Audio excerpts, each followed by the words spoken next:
అందరికీ హాయ్ అండి. ఇక్కడ నేను నానబెట్టిన చింతపండుతో ఈజీగా అయిపోయే పచ్చడి చూపిస్తానండి.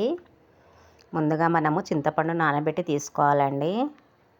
అలాగే పావు కప్పు వరకు పల్లీలు వేయించి తీసుకున్నాను. ఇప్పుడు మిక్సీలో వేసి మెత్తగా పౌడర్ చేసుకుందామండి. ఇలా ఉంటే సరిపోతుంది.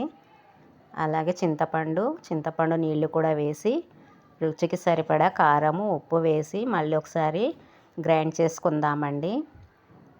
చింతపండు మెదిగే వరకు గ్రైండ్ చేసుకోవాలండి. ఇలా మెత్తగా అయిపోవాలి. ఇప్పుడు ఒక పెద్ద సైజు ఉల్లిపాయ ముక్కలు కూడా వేసి ఒక్కసారి ఇలా తిప్పి తీసేయాలండి. ఎక్కువ గ్రైండ్ చేయొద్దు, ఉల్లిపాయల పైన కనిపించేటట్టు ఉండాలి. ఇప్పుడు కడాయి వేడెక్కాక ఆయిల్ వేసుకుందాము. అలాగే పోపు దినుసులు కూడా వేసేసుకుందామండి. అలాగే కొద్దిగా ఇంగువ కూడా వేసి కొంచెం వేగాక పచ్చడి కూడా వేసి కలిపేసుకుందాము. ఒక్క నిమిషం ఆయిల్లో పెట్టేసి తీసేద్దామండి. ఇంతేనండి చింతపండుతో పచ్చడి. బాయ్ అండి.